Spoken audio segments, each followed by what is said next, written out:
नमस्कार, आर न्यूजच्या मंगळवार दिनांक 20 फेब्रुवारीच्या बातमीपत्रात आपलं मनपूर्वक स्वागत। या बातमीपत्राचे प्रायोजक आहेत महालक्ष्मी TMT बार्स, नाते अविरत जुळते आणि प्रत्येकाच्या मनातील चव जपणारे महालक्ष्मी सुरेश मसाले। आजच्या बातमीपत्रात प्रथम पाहूयात गल्लीपासून ते दिल्लीपर्यंतच्या ताज्या घडामोडींचा धावता आढावा आणि स्थानिक बातम्यांमध्ये पाहूयात अखंड जयघोष आणि उत्साहात गडिंग्लजमध्ये काढण्यात आली शिवजयंती मिरवणूक। पालकमंत्री हसन मुश्रीफ यांच्या हस्ते शिवाजी चौकात मिरवणुकीचं झालं उद्घाटन। क्षणचित्रांच्या माध्यमातून पाहूयात या जल्लोषी मिरवणुकीचा आढावा। चंदगड तालुक्यातही शिवजन्मोत्सवाचा सोहळा जल्लोषात। शिवाजीराव पाटील यांनी ठिकठिकाणी भेट देऊन घेतला शिवजयंती सोहळ्यात सहभाग। जयघोष, फटाक्यांची आतषबाजी, रोषणाई आणि डीजेच्या तालावर तरुणाईनं ठेका धरला। सरपणाला प्रकल्पग्रस्तांवर अन्याय होणार नाही, आमदार प्रकाश आंबेडकर यांची आढावा कार्यक्रमात ग्वाही।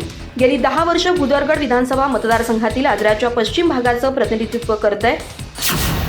संविधानिक पद नसताना कागल विधानसभा मतदारसंघात विकास कामासाठी मोठ्या प्रमाणात निधी खेचून आणला। राज्य समरजित सिंह घाटगे यांचं प्रतिपादन।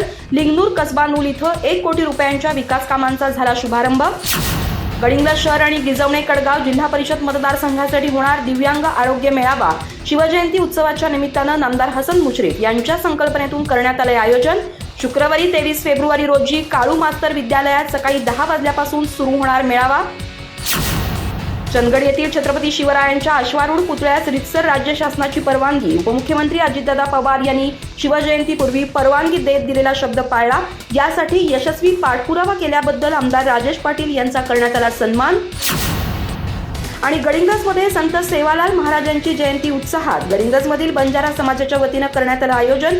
करण्यात आलं फोटो पूजन आणि महाप्रसादाचं आयोजन आणि काढण्यात आली रॅली।